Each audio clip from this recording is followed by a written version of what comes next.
पादारहसनम भाग 9. 17 दिवसांनी निहाळने मिहिरा आणि बाळाला तिच्या आईकडे नेऊन सोडले. आईच्या घरी मिहिरा सुरक्षित होती. तिला थोडे उठून बसता येत होते, पण मांडी घालता येत नव्हती. अन्न जात नव्हते, त्यामुळे फार अशक्तपणा होता. बाळाला वाटी चमच्यातून दूध पाजणे, त्याची अंघोळ, शोशी सारं काही मिहिराची आई करत होती. हे सगळं करून त्या दमून जात होत्या, पण बाळाला दुसरे कोण सांभाळणे त्यांना पटत नव्हते. मिहिराला आईची दमछाक सुद्धा बघवत नव्हती. तिने दोन्ही वेळच्या स्वयंपाकासाठी बाई लावली. 2-2.5 महिने बरे गेले. मिहिराचे औषधोपचार चालू होते, पण काही फरक नव्हता. एक दिवस मिहिराला जास्त त्रास होऊ लागला. अशक्तपणा वाढला. तिला दवाखान्यात ऍडमिट करावे लागले. पुन्हा त्या ऑर्थोपेडिकला दाखवले. यावेळी त्यांना जरा निराळी शंका आली. त्यांनी निरनिराळ्या टेस्ट करायला सांगितल्या आणि त्यांची शंका खरी ठरली. मीराच्या हिप जॉईंटमध्ये टीबीचे इन्फेक्शन होते. डिलिव्हरीनंतर जवळपास 3 महिन्यांनी योग्य डायग्नोसिस झाले. पण हे का, कशामुळे हे मात्र कोणाला सांगता आले नाही. मिहिराला टीबीचे इन्फेक्शन झाले आहे हे ऐकून सारे हादरले, पण डॉक्टरांनी त्यांची समजूत घातली. 1 वर्षाच्या औषधोपचारानंतर ती व्यवस्थित पूर्ण बरी होईल. टीबी हा काही आता असाध्य रोग राहिलेला नाही. तो निश्चित पूर्णपणे बरा होऊ शकतो. नको काळजी करू निहार. डॉक्टरच्या बोलण्याने सगळ्यांच्या मनातले टेन्शन उतरले. आठवडाभर मिहिराला दवाखान्यात ठेवून तिच्यावर योग्य ट्रीटमेंट सुरू झाली आणि तिला औषधोपचार सूट झाल्यानंतर पूर्ण सूचना देऊन घरी पाठवण्यात आले. तिला औषध सूट झाली होती, पण त्या औषधांमुळे खूप पित्त होई आणि मग तिला उलट्या होऊन तिचा सारा दिवस वाया जाई. तिला मनासारखे बाळाशी खेळता येत नव्हते, त्याला जवळ घेता येत नव्हते. कधी कधी तर तिला इतके वाईट वाटे की तिला तिचे रडू आवरत नसे. नुसते रडून रडून ती स्वतःला त्रास करून घेई. बघता बघता बाळ 5 महिन्यांचा झाला. मिहिराची आई आणि निहारची आत्या दोघींनी मिळून घरातल्या घरात बाळाचे बारसे करायचे ठरवले. तोपर्यंत सोन्या, मन्या, गोलू, पिल्लू जो तो मनाला येईल त्या नावाने हाक मारत होता. एक चांगला दिवस बघून त्याला पाळण्यात घालण्याचे ठरवले. प्रज्ञा आणि किरणने सगळी तयारी केली. छोटा हॉल बघून जवळच्या नातेवाईकांना बोलावून बारशाचा कार्यक्रम झाला. बाळाचे नाव निमोह ठेवण्यात आले. मिहिरा कार्यक्रमात उपस्थित होती, पण बिचारी काहीच करू शकत नव्हती. तिला व्हीलचेअरवर बसवून कार्यक्रम करून घेतला. प्रज्ञा सतत मिहिराच्या बरोबर होती. अधूनमधून किरण आणि प्रज्ञा मिहिराला आणि बाळाला भेटायला येत होते. त्यांचा मिहिरा आणि निहारला खूप मोठा आधार होता. निहार रोज मिहिराला आणि बाळ निमोहला भेटायला येतच होता, पण आता तो त्याच्या बिझनेस बरोबर मिहिराचा निमोह वर्कशॉप पण बघत होता. मिहिराच्या आजारपण आणि बाळणपणाच्या काळात त्याकडे तिचं दुर्लक्ष होत होते. सकाळी स्वतःचा बिझनेस आणि दुपारी निमहो अशी दुहेरी जबाबदारी तो सांभाळत होता. त्यामुळे त्याला कधी कधी मिहिराला भेटायला यायला जमायचे नाही. शिवाय रोज रोज येणेही त्याला थोडे ऑकवर्ड वाटत होते. त्यामुळे त्याचे येणे कमी होऊ लागले. कधी 1 दिवसाआड तर कधी 4 दिवसात एकदा तो येत होता. मिहिराला त्याचे रोज न येणे मात्र आवडत नव्हते. त्यांचे रोज फोनवर बोलणे होई, पण तो घरी आला नाही की तिला राग येई. तो नक्की काय येत नाही अशी शंका तिच्या मनात उत्पन्न होई. निहारला आपण आवडत नाही का? त्याच्या आयुष्यात दुसरे कोणी आलंय का? असे विचार तिच्या मनात येत. ती घाबरून जाई आणि मग आणखीन बेसब्रीने त्याच्या फोनची वाट पाहत राही. तिने फोन केला की त्याची नेहमीची ट्यून वाजत राही. ती ऐकली की मग तिला थोडे बरे वाटत. पण बराच वेळ टोन वाजूनही फोन उचलला नाही की तिचा संताप होई आणि मग तो सगळा राग निहारवर निघत असे. मग त्यांच्यामध्ये भांडणं होई. त्यातही प्रज्ञा तिची समजूत घालत असे, पण त्याचा थोडाफार परिणाम तब्येतीवर होत असे. आता तिला वॉकर घेऊन थोडे थोडे चालता यायला लागले होते. ती घरातल्या घरात थोडी फिरत होती. टीबीची ट्रीटमेंट सुरू होऊन 6 महिने झाले होते. ट्रीटमेंट व्यवस्थित सुरू होती, पण अन्न कमी जात असल्यामुळे चेहरा पांढरा पडला होता. तेज दिसत नव्हते. परत तिला निहारने डॉक्टरकडे नेऊन आणले. डॉक्टरने परत फिजिओथेरपी करायला सांगितली होती. त्याप्रमाणे ती सगळे करत होती. निमोह आता 9 महिन्यांचा झाला होता. घरभर रांगत होता. थोडे थोडे सगळ्यांना ओळखत होता. जी दिसेल ती वस्तू उचलत होता. निहार आला त्याला चिकटायचा, त्याला बाहेर फिरून आणायला लावायचा. निहारचे बाबाही अधूनमधून येत होते. त्यांनाही निमोह व्यवस्थित ओळखत होता.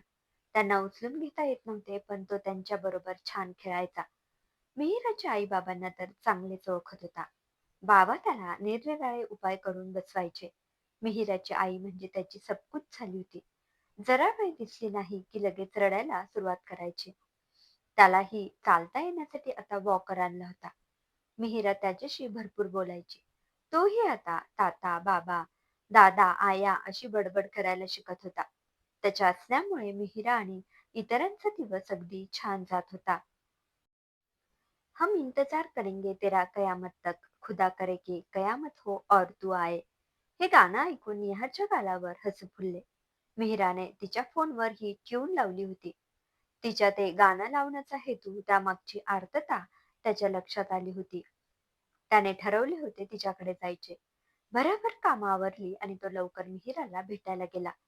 गेल्या गेल्या मिहिरा त्याच्या गळ्यात पडली आणि रडायला लागली. काय झाले मिहू? रडू नको. आलोय ना मी आता. निहार तिला समजावत म्हणाला. निहार, तुम्हाला माहितीये, आज निमोनी मला पहिल्यांदा आई म्हणून हाक मारली. मिहिरा त्याला आनंदाने म्हणाले.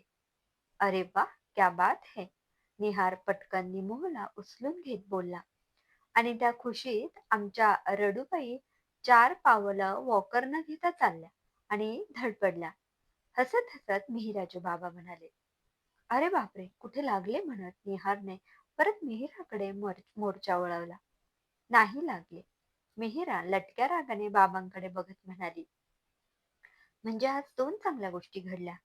बाळाने आई म्हणून हाक मारली आणि आईने बाळाला आधाराशिवाय चालून दाखवले. चला, म्हणजे आज सेलिब्रेशन करायलाच हवे. निहार आनंदात म्हणाला. काय करू तुम्ही सांगा? तुम्ही सांगाल ते बनवते, मिहिराची आई म्हणाली. नको आई, तुम्ही थोडी विश्रांती घ्या. आपण बाहेरूनच मागू. तुम्ही पण बसा आमच्या बरोबर गप्पा मारत, निहार म्हणाला. हो आई, आज जरा वेगळे खाऊ. रोज काय तुझ्या हातचे खायचे? मिहिरा आईला चिडवत हसत हसत म्हणाली. आईने मिहिराच्या पाठीत धपाटा मारला. बाबाही हसायला लागले. बाहेरून जेवणाची ऑर्डर दिली.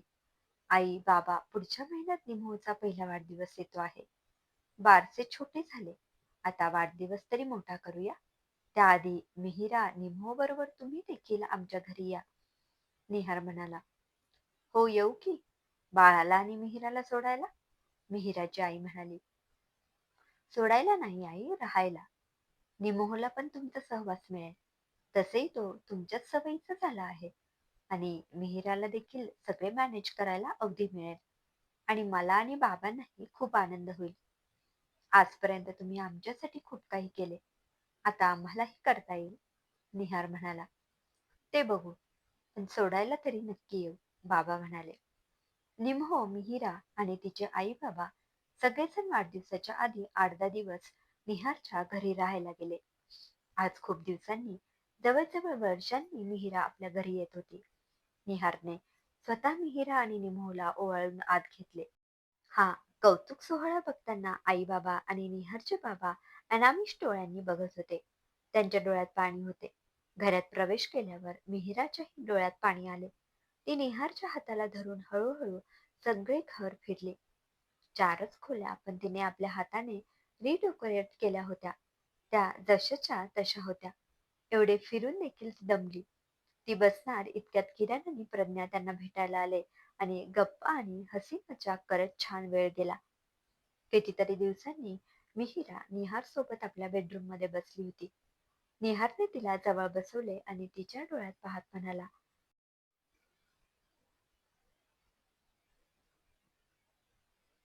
किती रडायचीस कमी हो? मी तुला सोडून कुठे जाणार होतो? तुझ्याशिवाय मी काय आहे? मी कुठे जाणार? आता आलीस ना आपल्या घरी. आता अजिबात रडायची नाही. आता बरीही होतेस तू. मला माझी हसरी मिहिरा परत हवी आहे. गालावरती फुललेले गुलाब हवेत मला, असे म्हणत निहारने तिच्या कपाळावर ओठ टेकवले. हं, म्हणत मिहिरा त्याच्या कुशीत शिरली. तुझ्या वादा राहा सनम या गाण्याने मला जगवले निहार. मला कधी असे होईल, आपल्या दोघांना कधी एकमेकांपासून लांब राहावे लागेल असं वाटलंच नव्हतं. तुझा विरह मी कसा सहन केला मलाच माहित आहे, मिहिरा म्हणाली. निहारने तिला कुशीत घेतले आणि झोपवले. ठरल्याप्रमाणे निमोहचा वाढदिवस अगदी छान मोठ्या स्वरूपात साजरा झाला. सर्व तयारी किरण आणि प्रज्ञाच्या मदतीने निहारने केली होती. बाळ गोपाळांना द्यायला रिटर्न गिफ्ट प्रज्ञाने स्वतः बनवले होते. नातेवाईक, ओळखी-पाळखीचे, दोघांच्या बिझनेस फर्म मधील लोक सगळ्यांना बोलावले होते. अप्रतिम डेकोरेशन झाले होते. कार्टून आणि फुलांच्या सजावटीने हॉल भरला होता. नुसत्या डेकोरेशनला निहारने 50,000 मोजले होते.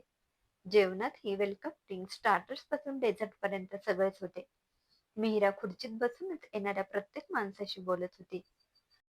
मिहिराबरोबर प्रज्ञा तिला काय हवं नको ते बघायला तिच्या सावलीसारखी उभी होती.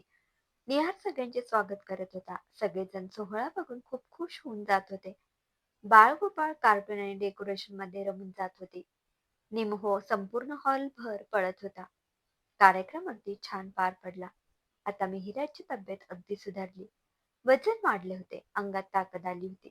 निमहोला ती एकटी सांभाळू शकत होती. हळूहळू घरातून निमहोचे कामही बघत होती. घरही छान सांभाळत होती. तिच्या आयुष्यातील वाईट दिवस संपले होते. आयुष्य सुखासमाधानाने भरले होते. मिहिराच्या मनात आता निमहोला बहीण आणण्याचे विचार येऊ लागले. एक दिवस ती निहारला म्हणाली, निहार, आता किती छान वाटतंय. आयुष्य सुखसमाधानाने भरले आहे.